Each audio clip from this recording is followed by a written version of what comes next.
Hello and welcome to the Social Recruiting Show. I'm Katrina, Collier, candidate engagement author and speaker. I'm of course joined by my gorgeous co-host, Audra, employer branding genius nerd. Purple, very purple this week. She must be going to a conference that I'm not going to. This week, we're very excited to be debating it out with the one and the only Tracey Parsons, recruitment, marketing and employer branding genius as well. No, I forget it. It's Parsons something or other, something. It's too long, I can't remember. But welcome to the show. And I'm a little bit heartbroken because normally this time next week, we'd all be together in San Francisco. I know. No. Wearing green glasses. Broken heart. Broken heart. Yep. But we just need to find another conference on the East Coast to do that at. Yes. I think that's a good idea. I do. Yep. Let's go invade someone else's conference. Yes. Okay, done. Yeah, we could be conference crashers. Yeah, let's do it. Let's do it. With James Ellis in tow. Oh, yes. Well, he can kind of bust down doors and we'll just kind He of wants you to make one. Let's just make one. Let's just make a conference. Why not? Okay. Anyway. Yes, why not? Done. Well, I think Boston. Easy. You want Boston? Does Boston need a conference? Yes, and a rock band to play it. But you get proper snow. Can we have it like not when it's snowing? Anyway, sorry guys, Summer. we're just having a bit of a crazy moment. Gives you an idea what the show will be like. So Tracey, I a lot of people know you from your, not just your speaking and keynotes all over the country, but your work at Smashfly and that certification that you led was really, really impressive. And so many of my friends have done that. But we've heard, we kind of already talked about your new gig. So I want to hear about that. Yeah, so I left Smashfly in December, and we are still each other's #1 fans. I absolutely adore them. I think that they're doing amazing things in the world. But it was time, like when I was sunglasses. Oh, totally. Yeah, I'll have Josh Swain send you some sunglasses. Yeah. No, but we have to be together for our, our annual. Well, yeah, when we're conference crashing, that's obviously at our new doing. conference in Boston. Duh. So it was just time. It was time to move on. And I think that, over the course of the last year, and I think we've talked about this, at conferences and stuff like that. For me, it's a lot bigger than marketing. I was telling someone the other day, I feel like everybody keeps talking about candidate experience and everybody keeps talking about what this means. And I think we need to start defining it better. And I think that there's an opportunity for all of us to have a different conversation around candidate experience and that continuum. So it's not just getting more people at the top of the funnel. It's about how do we keep people that we've already hired engaged. It's about that whole continuum from like pre-hire to post-retire. Like how do we create advocates and keep people engaged in the current role that they're in, or even the next great thing? It's like, I think I wrote a post last week about smartphones are reaching market saturation. And I feel like we're reaching market saturation in talent as well. There are more smartphones than people have toilets. Or was it toothbrushes? Was it toothbrushes or toilets? It's one or the other. Yeah, there are more smartphones. No, it's toothbrushes. Oh, that's bad. Yeah. Okay. But I think you're right. Like I'm focused on my little bit, which is obviously the engagement bit. But it's really interesting writing the book, the whole bit from, we've given them a contract to the starting and then onboarding. And then, so I'm just writing that bit, which is really fascinating. It's like suddenly people just disappear. So nobody wants to take responsibility for that bit. So people don't turn up on first day and everyone complains. It's like, James Ellis has a great diagram. If you haven't seen it, I think it's on his LinkedIn page. It takes him all the way through. Because I see so many people that say candidate experience. That's the hiring managers calling back. Or they don't think it's so the whole journey. They think about it as this small, like it's this little thing. It's piece. Not like to me. It's like huge. Yeah, it's and huge. I keep saying what? Who's that? That's Tracey. Is it me? Oh my god! Oh, it's gone. It's back. Okay. So we talk candidate experience is enormous to me, and I keep going, I'm just focused on candidate engagement, which is literally hooking, keeping, and getting on board. Like to me, that I'm focused on that little bit. It's like, because the rest is so friggin' big, you've got to have different people doing it. James Ellis was blowing down the phone. I'm totally blaming James Ellis. It's my default. Like when something goes wrong, James Ellis. Yeah. But then resources, because it's like, yeah, we want to fix this whole candidate experience, but we want, who's going to do it? Like, or who's going to put in the resources? And it's all really siloed right now. Like, I think there's organizations that are talking about pre-candidate experience and then candidate experience and employee engagement and all the, it's really siloed. And I'm starting to see a few brands start to weave these things together and help them understand like the ultimate benefit of making sure, like, when's the last time you've heard of somebody marketing to their current employees? Well, that's the idea of the person. But I like that you said that. Tell me more. Like, I want to hear about that. I don't hear enough about that. So, but that goes into employee engagement. So companies like Reward Gateway will help companies keep their people engaged. And that goes into having a really good internal communication platform and using it. I thought we lost Tracey again there. Oh, using it. That's the other component. Like, so, you know, starting back working for myself, you know, helping companies define their talent experience, but you just hit on the other part of the business, Katrina. It's helping companies really adopt software. Yeah. Right. Use it. We all go out and buy all these new shiny objects and we talk about it all the time. Oh, did you hear this? And here's the new tool and this is that. And then they buy the tool and then nobody uses it. Yeah. And it sits on a shelf. And so I think that there's like, if we're really wanting to solve this whole getting and hiring and retaining people problem, it's not just about the experience, but it's also how we make sure that people are using the tools that they have, and how do we make that easier? It's really about change management and transformation, which is hard. I'm just thinking how many tools that I purchased that I haven't used, like Buffer. There's so many. That's a great tool, but again, if you don't need it, you don't need it. Yeah, and you have to use it. It was because I had to sit and stack it with information, so you could have the most amazing tool to communicate with your employees and not share anything. Not have the time to use it. And then there's the integration piece. You may have this great tool, but then it's trying to tie in with your ATS, and there's a big mess there, or whatever other system. That's really cool. Because that best in breed, right? Everything's point solutions right now, and I don't think that point solutions are a bad thing. Like, I think that there's an opportunity for best in breed solutions to come in and solve this problem. But to your point, Audra, if they don't communicate, it's never going to work. Right. Which is why I have an amazing partner in crime who is a technologist who is our tech support about 5 minutes ago. That's what he does. He does great. He ties all these systems together, right? So that's his job. Yeah. So when we go in and I'm talking to customers, I'm like, okay, you need these kinds of tools. This is experience that you want to create. Then we have somebody that we have a team that can come in and tie those all together so that they work. Yeah. Yeah. Yeah. So it's kind of a different take on all of this stuff. But it's interesting. So you and I started bantering to have a show about, again, book research. I'm talking to everyone at the moment. So awesome. We're getting like a best lineup of guests, by the way, because of that as well. And I'll just stack some others in at the same time. I'm so excited the next few months. But we were talking about, like, to me, the application. So you've gone through all of this trouble of having this great candidate experience and wooing people and drawing them. And you guys on your branding side and me on my sourcing side, and we've got them in. They go to apply. Personally, I think it should be really easy. But you did some research that kind of did the contrary. So we were having a bit of, because I still don't agree with you, banner. So tell us a bit about the research. That's okay. So I want to be really clear. We have to have some sort of process to opt in and apply. Like, there has to be something that happens so that we can meet compliance. Like, we can do all of those things. But the monster that we've created is ineffectual and doesn't work, and they don't want to do it.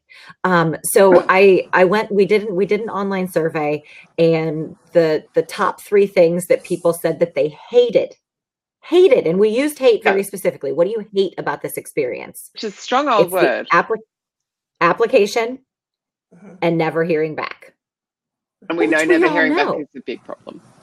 Right, which we all know that. But then we asked them the flip side. What do you love about looking for a new job? The top 2 were seeing what's out there and the optimism that it creates. So they start this journey and they're super excited. They're really looking forward to it. And then we drive them to this experience that is just, and so I followed up the survey with one-on-one interviews and focus groups. And I actually asked everybody, what if there was no application? And they all started to freak out. What? So, okay. Wow. What if there were no application? I mean, that would just feel like a scam. It wouldn't feel very legitimate. That would make me very uncomfortable. Like, okay. Was this just American centric? No, we did have some international folks participate. Because I'm just thinking the Australians would be like, yeah, for an application, fuck that. That's just, yeah. So that's now, number one swear word. When I dug in a little bit deeper, all they really want to do is be able to upload a resume. Yeah. Okay. That's all you need is Tracey Parsons. Here's my number. Here's my attachment. Done. Oh, maybe apply on LinkedIn, because I feel like I got all that stuff on there on LinkedIn. I'd rather just go boom. Which is my whole process. Only that's my whole thing. Go ahead, Katrina. Well, there's only 570 million profiles on there. So if you're recruiting in doctors, if you're recruiting healthcare, if you're recruiting, what else? But for some people, that's so yes, have it as an option, but please, they could just upload their CV. Or if they don't have a CV, fill out the boxes. If they don't have a CV, I've been a driver for 5 years. Done. Yeah. Here you go. Right. Yeah. Here's my information. And what's interesting to me and what I've been advocating is that it should be as simple as an upload or a quick form. And or even better, if it's an upload and we parse this correctly, we could go validate it against a LinkedIn database. We could go validate it against a doctor database. We could. Yep. All of this data is out there already. Right? Honest to God, you could probably find my social security number. Well, I know you can because I've had so many identity thefts. It's not even funny. But you could go out and apply me for 150 jobs tomorrow if you wanted to. Yeah. Because it's all there. So what I've been trying to advocate for people is that your process this monster that we've created has nothing to do with actually getting somebody a job. It has really been designed to screen people out and have a power play. And if we can let go of that power play instance and create an experience that'll be a low barrier for top talent and stop disparaging serial applicants, right? You're gonna get the best of the best quicker, because I'm going to be honest with you, everybody that's on this chat right now could probably go apply for an amazing job in our field, but they're not going to because it's horrible. No, exactly. But didn't you find though that it wasn't it something like 20%? You got 20% application rate, even though they had to jump through 1,600 hurdles because they like the brand. That was the bit that shocked me. I almost died. Right. So I'm looking at all their data. I'm in. What? Yeah, I shouldn't do that for the podcast. I'm like pulling a face for the podcast, people. Oh my God, all I do is make faces. My dad used to say, do you just wave your arms around and make faces for your job? And I'm like, yeah. That's what I do. So I get this data and I'm looking at all their conversions, and they convert of their web visitors, of people that visit their website. 20% of the people that visit their career site turn into an applicant. I think I read the industry average is 11%. So they're doing something right, obviously. So when I went into the focus groups and the one-on-ones, I really wanted to understand why. Like, why are you going through this process? And I went through the process. It was a long process. I went through it on my phone. I went through it on my desktop. And I literally made up every single instance. Like all of the required fields were complete garbage. And so I let the recruiting team know, I'm like, you're going to see some really good applications. And I decided to be fun with it and answer questions in a very unusual way. I was like, just delete me. But this took me 27 minutes on my phone. I'm sorry, 27 minutes on my desktop and 32 minutes on my phone. And I made everything up. So imagine having to go look up your information and go copy and paste this up. Like, it was an hour. And so it dies in the middle of you doing that. Just as you go off to Time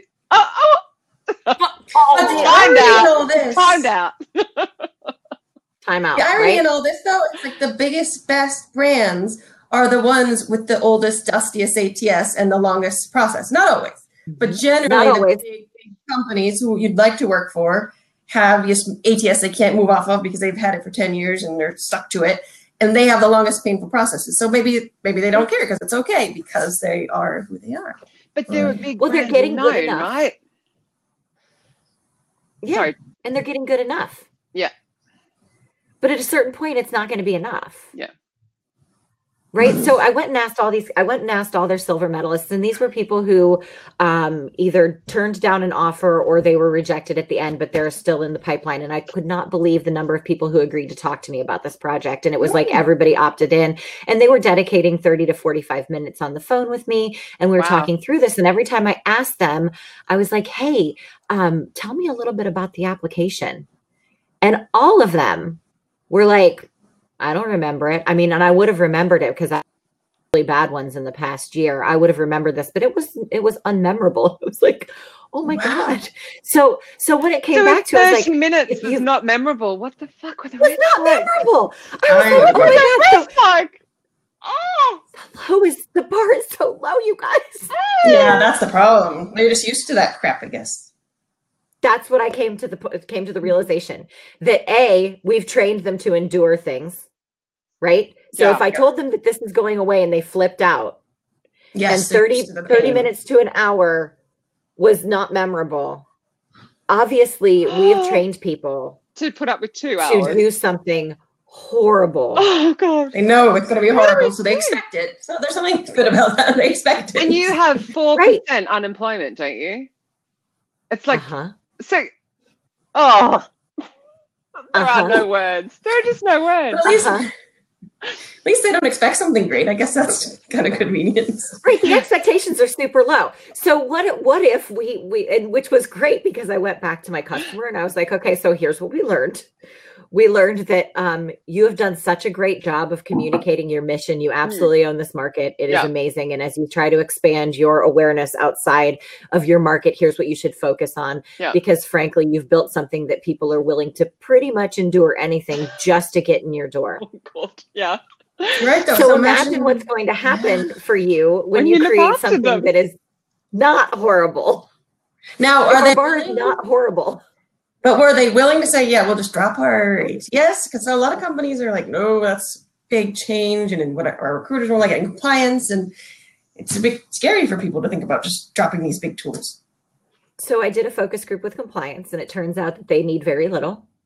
Oh my God. Hang on. Can we just go back? You went and spoke to compliance and asked them what they wanted. Oh my God. How unique. Well, no, I would like to rephrase that because I didn't say, what do you want? What you need was more like what? That. Yeah. What do you need? That's a good point. The difference there. Huge. That's huge. But it's the fact you went and did it, right? Instead of assuming. Everybody in compliance, come talk to me. We're going to talk about this. Yeah. I met with the recruiting team. I met with 4 or 5 focus groups of hiring managers. And after this like 2 and 3 day whirlwind of all these conversations of new hires, of recently onboarded, of all these people, we came back to them and said, okay, right now your process is a very highly manual process. And you are all very interested in pointing the finger at the other person. So we need to stop doing that right now. And this needs to be your go forward. And so the outcome is just going to be a fantastically big RFP where they're going to listen to everybody, but they know the experience that they want to create. So if they do end up purchasing a new ATS, then they're going to go back to the ATS and say, no, you need to have this kind of tool, this kind of technology. It's got to be, you have to have best in class resume parsing technology. You have to have the ability to generate leads in pipeline. But if they can't meet it, they can't meet it, and we'll go the point solution route and cobble something together. But at the end of the day, they're trying to design a talent experience from the point of view of talent first. Yeah, which is common. Right? Everybody thinks about what they need. Yeah. And also, I assume, so there might have been some fear that you want extra applications if it's so much easier. But at the same time, we were also talking about deselection, weren't we? Getting people to say that one more time. Sorry, it's Friday late here. I might be starting to mumble. No, I was just having a moment. I had a whole conversation in my head for a second. Oh no. Okay, we have some very unique guests here on the Social Recruiting Show. So no, what I was saying was you were also looking to get people to deselect. So on top of making it easier, because, and then a lot of recruiters go, oh no, I don't want more applications. It was the deselection. Oh, absolutely. Right. So there's, it goes but back not because of the apply process, like the deselection. No, but the more information you give them up front, the fewer people apply, right? Yes, right. Well, yeah, and typically when you see, conversion rates that high, you're obviously doing something well, but it depends. Then you have to go look at the quality. And it turns out that they weren't getting the quality that they want, right? They don't have the quality that they need. So I looked at that and I was like, not only do you have a process problem here at this point in your funnel, right? Here's one of the points in your funnel that's a little broken. Yeah. But up here, you have a really bad education problem. They don't know what it means to work for you specifically. They don't understand the kind of the characteristics that it's going to take to be successful at your organization. And if you continue to go down the path of like mission, sunshine and roses, you're going to continue to get a lot of people in your ATS that are not going to be a fit. And you've got to figure out a way beforehand to screen them out. So that's part of the project as well. Yeah, differentiation is such a problem. Yeah. Every company says we've got the best culture, we've got the best people, and they're all saying the same thing. And you're like, oh, and it might even be true, but it doesn't matter if it's true. If we're all saying it, then it's just not believable. And well, how many times do you read somebody's values and it's team first and we're all about innovation and we're caring about our customers? Like, dude, if you're about innovation, caring for your customers and your team, welcome to the party, because that's literally everybody. And if you're not those things, like that's the lowest part of it. That's meeting innovation qualifications as a brand. We're all about innovation, and here's our shit applicant process. Yes. Oh my God. Right? Yes. Really good. Right. That's when you want to apply. We're about treating customers well, but not candidates. Yeah. Despite the fact that you're probably buying our products too, we don't want to treat you. And we really love taking care of our employees. So when you apply, you get that autoresponder from the talent acquisition team. Hey, we just deleted your email. Yes. When it comes to like apply, so that's why I hate when I do vendor management. I speak to the different, tools we use, we provided this many apply starts this month, and I'm like, well, that's not really helpful to me because are they any good? So obviously we've got some tools so I can loop it through farther, but I hate that as for any kind of recruitment marketing. It's just looking at amount of applies. It's useless, right? Yeah, I don't want counts. Like I've never wanted counts, right? The only count I want is how many great long-term hires did we create from this experience, right? How many people stayed? And even if we're talking about recruitment marketing, which is, the bulk of my background, it's not about driving more. It's about driving better. Recruiters don't have time to sift through all of those candidates. And if we want to create good experiences, we need to drive the best into their hands so that they can foster some kind of relationship with people and slot them for when opportunities happen. Interesting. James Ellis, who's being extremely funny here in the side chat, particularly about we like air, oxygen is our jam. We're big fans of carbon-based life. But other than that, he just put a really good point. Long-term is the least used important term in recruiting on many levels. I'm going to follow that up with the generational typecasting bollocks. I think I'm at swear word number 6 or 7. We'll say, oh, but millennials don't stay, which is completely not true because I know plenty of millennials who've been in their jobs 7 and 8 years. But can we talk a bit about that, the long term? And when you're talking about that employee experience, surely that's some of the keeping people as well? Well, yeah. And I was like, I alluded to the blog post I wrote last week. It was about the smartphone industry and how we have more smartphones than toothbrushes right now. Yeah, I'm sure it's toothbrushes. It could be toilets. But anyway. It's so upsetting to me. But it was interesting because the manufacturing of cell phones has been declining for, I think, the last 5 quarters or the last a period of time. And it started to dawn on me, like there's a lot of parallels between that and the recruiting space right now. We have record low unemployment. We cannot continue to pour more names in the top of the funnel. This is not going to work. So we've gotten really, really good at the switcher strategy. So in consumer marketing, there's a couple different ways to do it. You're going to either get people to switch from Pixel to iPhone or back and forth. You're going to get switchers. But they do the good, and we do that in recruitment marketing. We want to get people to switch from the current job to the new job. Or competitor. We are not even remotely starting to think about upgrade strategy.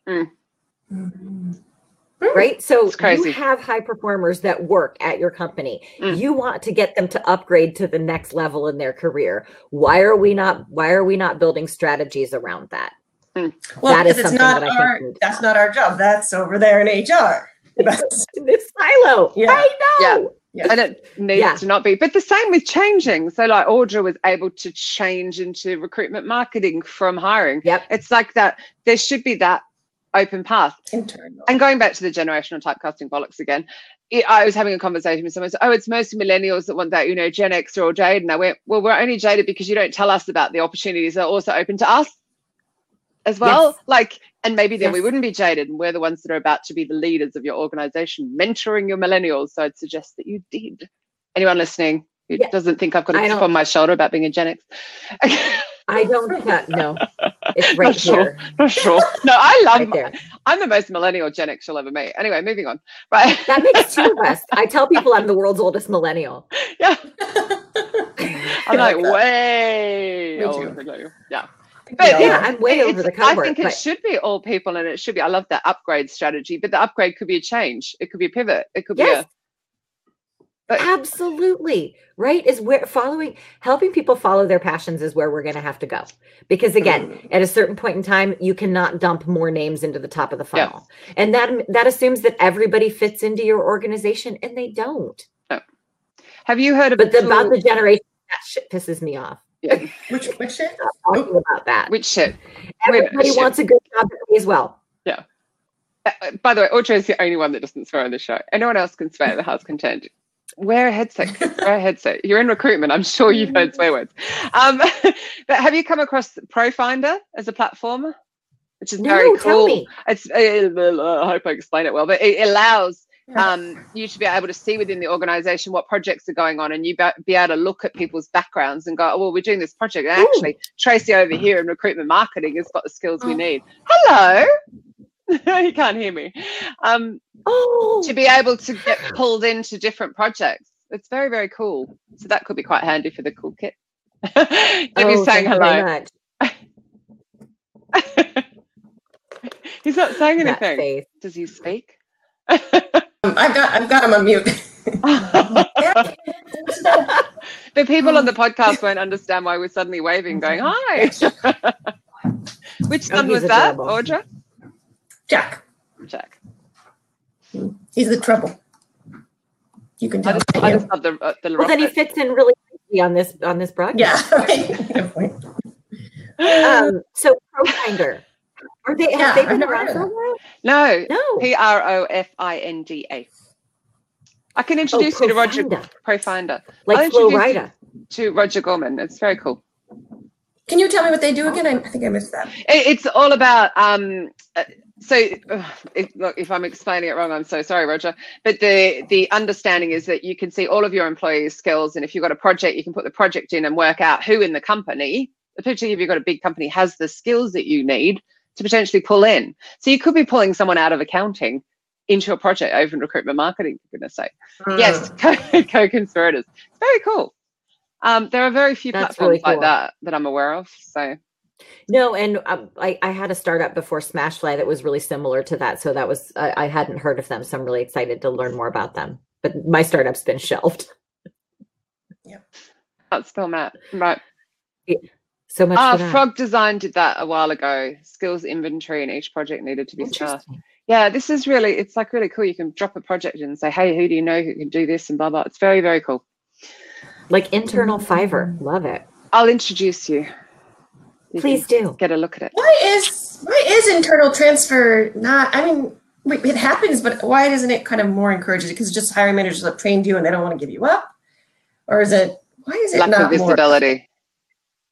I think it's go ahead, Katrina. I just said lack of visibility. So you're the guest. You're meant to be talking, not me.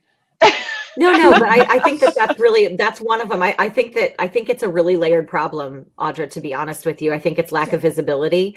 I think that there's an inherent fear that if we publicize this, then we're going to anger our hiring managers. Boy, I'm very sweary this morning. And I have had no beers, James Ellis. James is right. It's fear. You don't want to anger the hiring managers, and the hiring managers don't want to let people go. And it's it's really, really layered. So I've had a number of conversations with people about this in the past, and it's like, oh, I don't know. I mean, it's going to really make people upset. And I was like, okay, or you could not make your current employees upset and give them something to work on. So you can decide where this is going to cost you money, but it's going to cost you money. Imagine if your employees are engaged and then they don't write shit Glassdoor reviews and they refer people in, and the profitability goes up, and imagine. I think also the people are afraid to talk to their hiring manager, their own, to say, look, I want to go over here, because they're like, oh God, they're going to lay me off or fire. Oh, I don't know. I think there's some, and hopefully that's not the case. That's exactly right. I mean, and that's one of the things that my startup was trying to address, is we were pulling in the anonymity piece. So you could be broadcasting that you have these skills, but not necessarily who you are or who you work for. What a shame you have to do that, though. That's sad. I know. Yeah, I know. It is something. But it works at something, and it gives again, it's that sense of security. It's probably not. But then why is there a sense of insecurity when you've got 4% unemployment over there? So you can just go Google a job and depart the building. Right. Right. Because we're focusing on the switcher strategy and not the upgrade. I'm really noticing that with writing the book, is all the time, it's really just, it's not about the tech, it's about a mindset. We need to change the mindset. It's the same in the companies. And in a way, when you look at, I'm that little bit older than you both. So when I started my career, there was no transparency. And I think we have changed altogether so fast in 30 years. That maths isn't quite right, but let's just go with that. So the internet is there. I can see how many jobs there are. I can see what the company's like. I can leave. So there's a lot more, it's switched to the employee and the candidate. I just don't think most companies have clue somehow. We still have companies ignoring their Glassdoor reviews completely. I mean, I don't like that. I'm not looking. That's concerning, right? Yeah, all the rest of them, by the way, all the other ones as well. What was really funny when I was interviewing candidates for this project, and we did talk about review sites, and the only thing they use them for, and again, this is a small subset of a group of people that we talked to, but they're only using it for salary. None of them were interested in reading reviews. And if they did read the reviews, they only read the 3s. I was like, good. Oh, okay. Which is good. Right. Yeah, right. That is a sane and logical way to approach it. Yeah. Right. Yeah. I like that. I think it's very interesting with Google for Jobs, because when you go in and do the search, the salary is really listed there now. The salary band of the industry is this, and it's come from PayScale and Glassdoor. It's right there in your face. How accurate is it? I've heard that Glassdoor's is not very accurate. But they still go there anyway. I did have a conversation recently with a customer who found their Glassdoor salaries, and they're like, this isn't right. This isn't even close. How do we control this? And I was like, well, here's the process of communicating with Glassdoor and seeing what they can do about it. But there's not a lot of control. Right. Karen just said, oh, that's interesting. I had an objection from a candidate based around our Glassdoor today. Oh, interesting. And I have heard that happen with our team too. They've brought up things and said, well, look, I heard this, I see this problem. So it probably depends on your industry.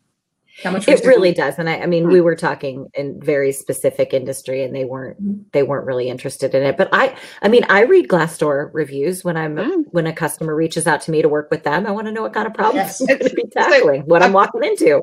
Going back to we'd like an easy application and the never heard back. So I was doing the research on the never heard back on Twitter, and the number of people I said, so would you go to Glassdoor et al, Indeed, comparably, all of them, and write a review? And they went, no, probably not, which sort of stunned me. It's like, but don't you want recruiters to improve if you don't go and write never heard back, until they realize it's impacting hiring? So that was quite interesting as well. That is interesting. So it must be the really deeply pissed off people who take the effort to go and write an interview review.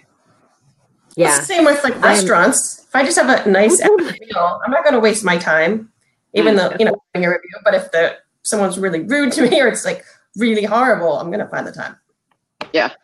More likely, I'm just going to tweet something that was annoying to me. I'm not going to go to some site and review it. One of the things that I'm going to be doing next quarter is I'm actually looking for the right partner, and I have a couple partners that I'm talking to about this, about publishing a social listening project around job seeker sentiment, and really understanding what they're talking about on all of the social networks and blogs and forums that help us see. Like, I came across this Twitter thread last week from somebody in the tech industry about how tech recruiters are just not meeting their needs. And it was this huge thread of like, this is a disaster. One of the things that I don't think that we're doing as an industry is really understanding the motivations behind our job seekers, because I think sometimes we get to be on a huge power trip because we're in charge. We're the ones with the job. Oh, we have a job. Don't you think it'd be an honor to come and work for us? No. Great. I love that. Yeah. And you're getting loads of love for that in the side channel. And actually, because, when you said at the beginning that people are excited to apply, that initial, look at the jobs. Oh my God. And this girl retweeted the world's most boring email autoresponder of like, we've got your CV and we're filing it in the bin. And she went, oh my God, cross your fingers, guys. I'm so excited. And it was just like, I bet she never heard back. Like, even just to say, hey, we loved your application, but we got better ones or whatever. Just, she got radio silence from the talent acquisition team because we couldn't possibly write our names. Yeah. I think that the sentiment idea is amazing. Absolutely amazing. Yeah. So I really want to understand, not just from the search, the apply, the interview, the onboarding. I really think that there's some opportunities for us to learn from this audience that we seem to never talk to, but we talk a lot about. But we hire them. We hire them and we interview them, and so we talk to a subset of them. But I don't think that we're capturing as much as we could be. And I really want to dig into that. There are some amazing social listening tools out there. In fact, in my previous consulting gig, I worked with a healthcare company to isolate the Affordable Care Act conversation in 2010 from to be the consumer conversation. So we were able to strip out all the political conversations so that this brand could develop a content strategy that would ultimately answer the questions of consumers around health insurance. And so I want to do the same thing, and I want to do that for this space. I think there's an opportunity to really understand what's going on and what's being said and where it's being said, so that we can learn and improve and grow and make things better. So look for that in Q2. Do you need a proper tool to do that, or can you kind of wing it without a tool? You can, but you need a proper tool. So there's the ability to isolate, and they're looking across, hundreds of millions of conversations, Facebook, Twitter, LinkedIn, that are public, right? So you've got that public element to it, but then there's the review sites and the Glassdoors and the blogs and the forums and all of the comments that people are making. And I think they're even able to comb through Reddit, which that's where a lot of conversation. Yeah. Right. So it's really complicated, and the ability to isolate things that, when you're doing these social listing projects, you can't just search for job, because then you're going to get everybody's job ads. So you've got to isolate out all the advertising, and you've really got to get to the heart of the conversation. Wow. And you think if you went with all of that sentiment to the leadership and went like, it's all of this. So it's not just the blog post to be found on Reddit or, whatever tweet. It's like, it's this. This is what you're doing to human beings. And then what I'm really interested in, and this is why I'm talking to different partners, different employer brand people, is I want to understand what they're saying about your brand versus the universe, right? So they're going to talk generically about their experience, but what if they started talking about brand X? And what percentage of that conversation is brand X? And I can tell you on the consumer marketing side, so we could do some social listening around smartphones, and the largest percentage of branded conversations out there that I ever saw was 12%. So of all the conversations, just 12% were branded. So it'd be interesting to see if there are any branded conversations happening in the job seeker, talent acquisition, recruitment, marketing, employer brand space to understand where is that bar. We need a shorter word for all of that. If anybody has any suggestions, I am wide open. There's got to be a better way. I keep calling it talent experience, and I don't think that's working either. That kind of takes us through the whole cycle. That's employee and everything.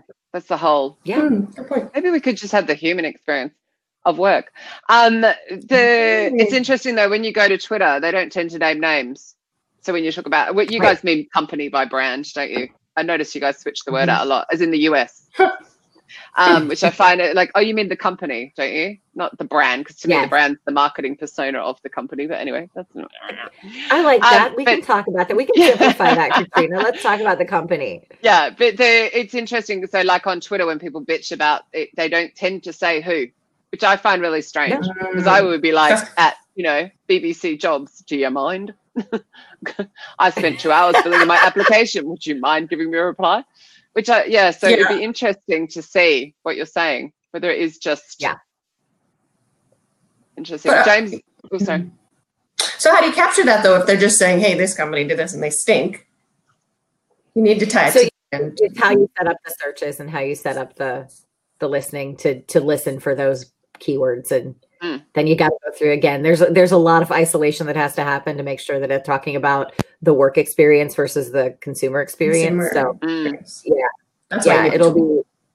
That's definitely why I need a tool and a partner, because we need to dig through this. Yeah, let's look at data. Cool. You need a data geek. That's what you need. Well, I'm secretly a data geek. I'm also secretly a crop. Yeah, I got that guy. I thought he was tech geek. Is he tech data geek? Okay. He's like a Swiss Army knife of technology. Does he take the garbage out as well and put it in the bin, or? Yeah. He's good. He's on. I mean, seriously. No. Taking the trash out. Don't do that. I was trying so hard to think of the American word and it was just gone. Rubbish. I'll just say rubbish. Audra will know what I mean at the minimum. I know what you mean, yeah. Having lived here, thank goodness. I am not taking the rubbish out. So what's actually one thing we didn't cover was how you ended up in recruitment, marketing, employer branding, talent attraction, talent experience, whatever we're calling it this week. How did you end up where you are now? Yeah. You know what? So I have a degree in journalism, and I wrote my first website in 1995. So everybody's going to start doing the math on how old I am, which is great.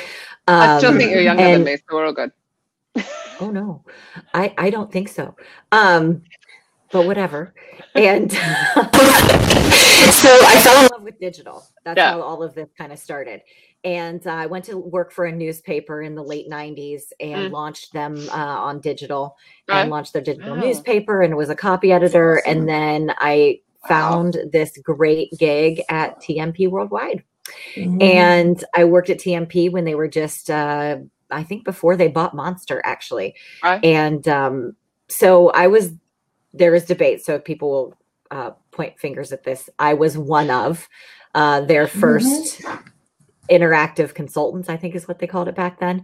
But my whole job was to tell people that placing a newspaper ad is stupid. You should probably put it on the internet instead. And so I really feel accountable for a lot of the problems that have been created. No, because it needed to go from press to an online job board. What recruiters didn't realize was that social media wasn't an online job board. You're not responsible for that. That's actually yes, I'm not responsible for that, but I did launch a MySpace campaign for recruiting in 2005. So I kind of really do need to get the calculator out and we'll do the maths now. Right. That's cool though. That's cool. Is that going in your memoir? That needs to go in your memoir. Right. Oh yeah, no, I'm not writing a memoir. No, nobody would read that. I don't know how you did that. So, you have to meet the right risk takers. Like that is the story of my career. If you meet the right risk takers, they will let you do damn near anything as long as you have a good case and some data behind you. Because most people, it feels like, make decisions based on fear anyway. And I'm the exact opposite. I have this little mantra that sits by my desk that says, do not make decisions based in fear. So if you're scared of something, you need to do the opposite. I love it. That's always my motto in life, not just work. Right. No, everything. Like, do not make decisions based in fear. If something is terrifying, there's a reason you're terrified of it, and you need to overcome that.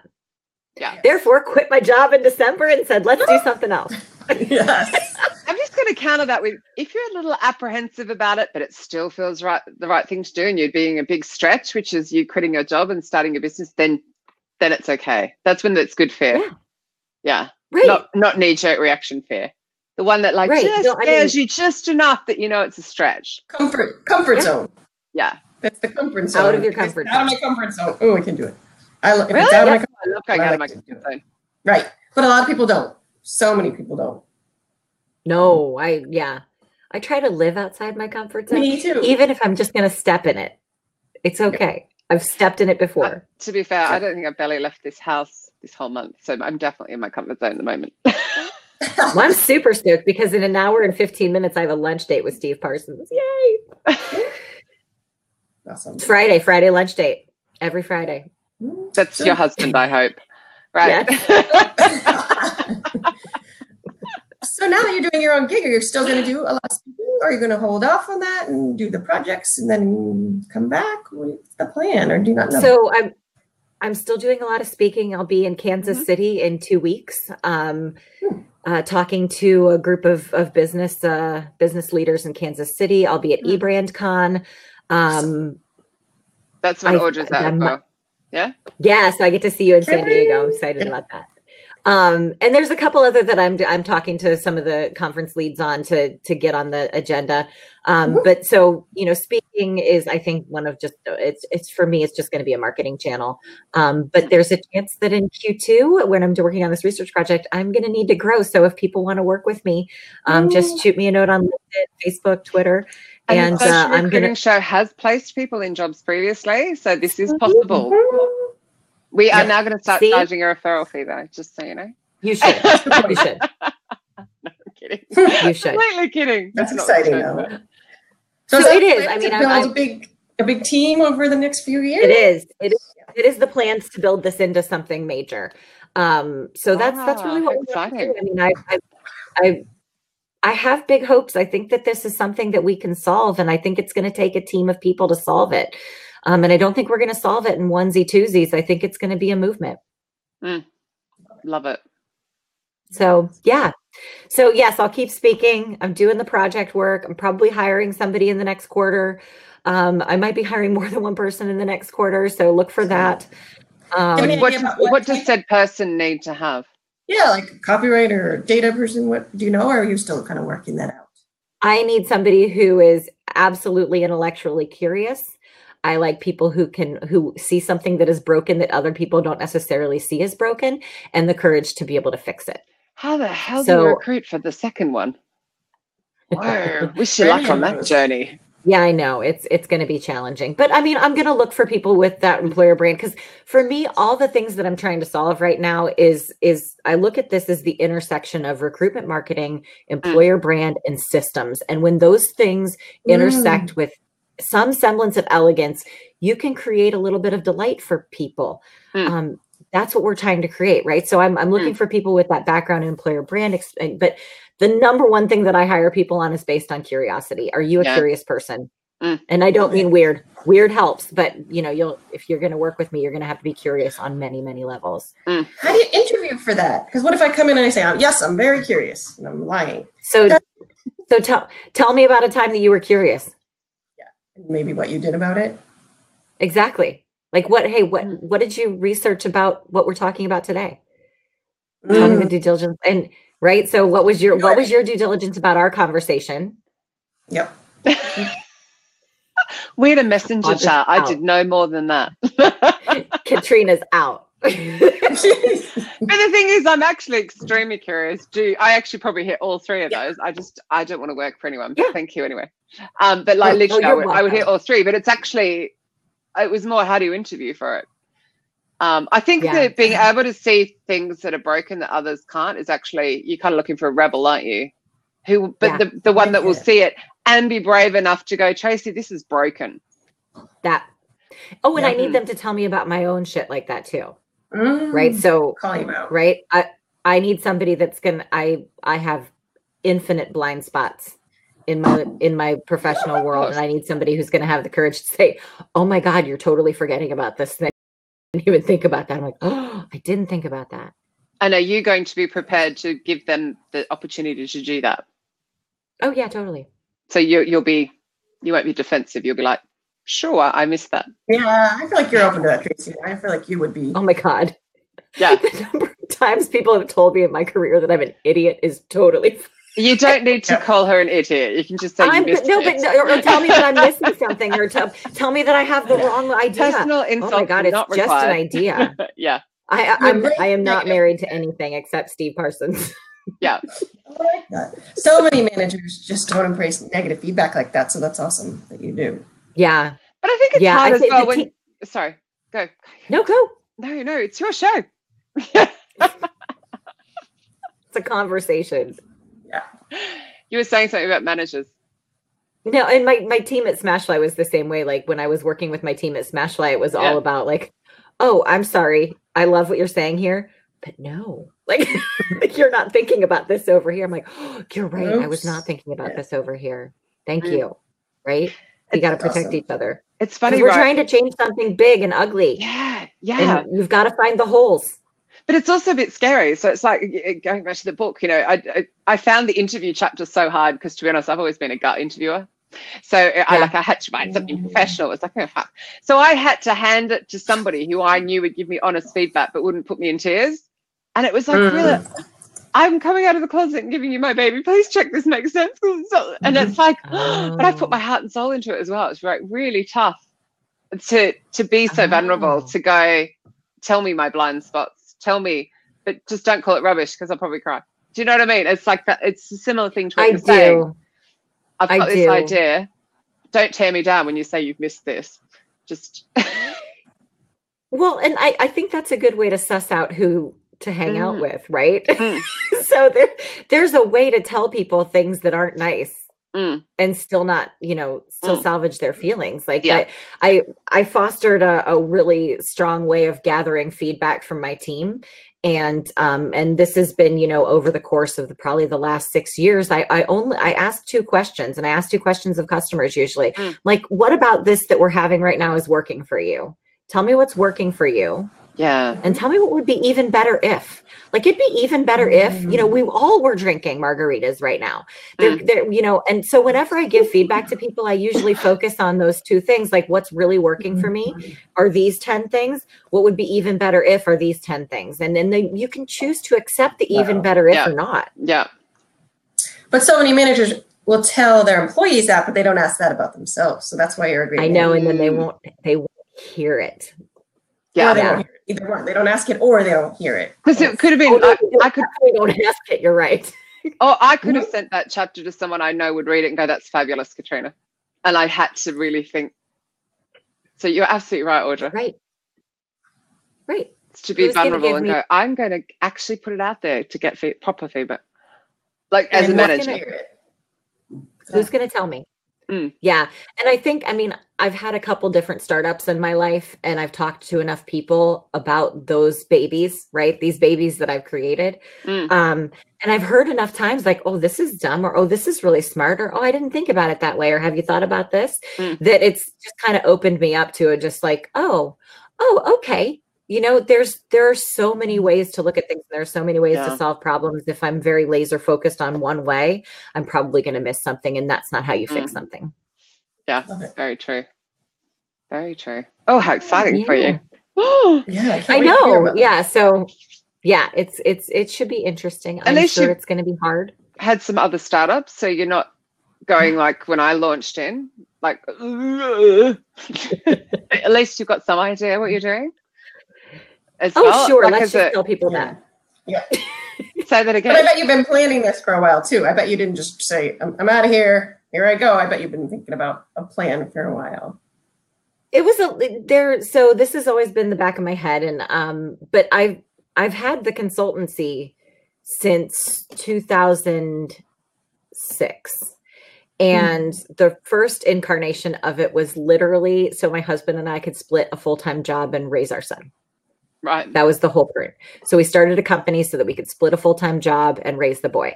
And then Steve's worked for the Parsons Strategic Consulting for 12 years straight. So that's what he's done. Yep.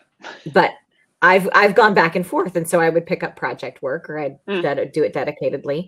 But when I started to see the opportunity around solving this candidate experience thing, solving these adoption problems that I'm seeing in the industry, it was a very seamless choice. And I knew that I wanted to do something different. So, I had the long conversation with Smashfly, and they were so awesome. I can't say enough good things about Smashfly. They've just been great supporters, and I support them, and we're kind of all in it for each other. And it's really great because I think they want the same things I want to see. They want to fix this. So I let my last day was, I think, December 14th. And when I was, talking to a few people that I was exiting prior to my exit, that's when projects came popping up. And so I've been working a little bit, but yeah, literally stood up the website in a day and a half, making decisions on the fly. Yeah. Just, you gotta go for it. And you've got to figure out what it is that you want to do.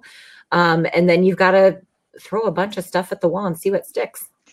That's what I meant. Not about you not knowing what you're doing, but more the leap of faith. It's a big thing. Oh, yeah. Just really quickly, because I've already interrupted. Next week's show, interestingly, ties quite well with this one in a way. We have Matt Valentine on, who is all about, he's a technologist, and he's talking about customer experience and how recruiters could learn from that. So actually, this will be one for you as well, Tracey. We will be without the Audra, though, because she's off doing SRSC, unlike Tracey and I this year. For the first year, and several we've missed it, so it's quite shocking. Yeah. And Glenn Martin will be filling in, so it'll be the brunettes, not the purples. Nice. As well. So thank you, Glenn, for doing that as well. Sorry, I just wanted to do that very quickly. But Tracey, I'm listening to listen in. Yeah, that's gonna be a good one. I might be able to pop in and listen for sure, but I just was worried about Wi-Fi. And Glenn's awesome to fill in. But you mentioned the website. What is the website so we can check it out? Oh, www.parsonssc.com. So Parsons, then an extra S and a C.com. And we're blogging. I'm blogging like mad.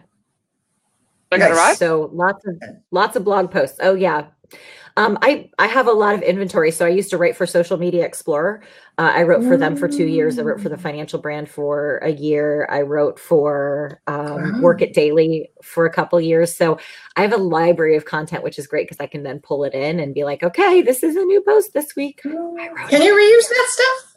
How do you reuse that? Oh yeah, as long as you give them a published credit, so that it was originally published on and link back to it, you're good to go. Because they like the extra links, right? Oh, that's good to know. You surely have to do a bit of a refresh though, 3 years on, no? Oh, absolutely. Yeah. So I've got the, this post is inspired by this post on this place. Yeah. So yeah. And you do like writing. Yeah. I love writing. Well, that's what your degree is. Yeah, not me. I know, but it's like, I found it exhausting. It's just hilarious. Anyway, that's just that point. Gosh. Yeah, 1,000 words an hour. I wrote 1,000 words an hour. You'd have written my book in like days. I'm still, That's the same with James. He whipped out a book in like a week. Yeah. Sometimes I will have spent I'll have spent half a day to get 3 paragraphs sometimes, because it's all about the research that goes into just 3 paragraphs, and you're just sitting there going, it's half a day and I've got 3 paragraphs. Anyway. Yeah, see, that's where I would get stuck on a book. I have the ability that you're structuring something and making sure that you have all the data, that I would need a whole full-time person project managing me. Like if you were doing that and then giving me all the information, I'll churn that stuff out and in short time. But the structure behind the writing a book is really uncomfortable for me. I'm mind mapped it out. So whoa. Yeah, that's what I do. Okay, well, I'll hit you up for lessons on that someday. It's really easy. It's another tool. We're out of time. We are? Oh my God, that was the fastest hour of my life. I know. I didn't mean to end on my book yet again. I don't know how many times I plugged it. But anyway. Yeah, right. It's more about Tracey, honestly. Thank you so much. I'm in her book. Yeah. Are you? Yes, you are. Bloody everyone's in my book. Honestly, that's what I wanted it to be. I wanted it actually to be, okay, this is what I think, but here is everyone else's thoughts. So it's like a collaborative, can't wait for you to say it. I'm quite excited to say. Anyway, unbelievably, we're out of time. That was so fast. I know, it's scary. But thank you so much. Also, because you're no longer at Smashfly, you actually have time to be on our show. I don't know how many times we've asked you. So it's like, oh my God, it's taken 3 years or something. So yeah, but you're here. So thank you very much for that. Audra, I will let me know whenever you want me. I'm happy to come. Yes. Thank you, guys. We shall see you all same Thank you, time next week. Tracey. Not Audra. Audra will be partying in SRC. Bye, guys. Stop it. Bye. Bye, guys.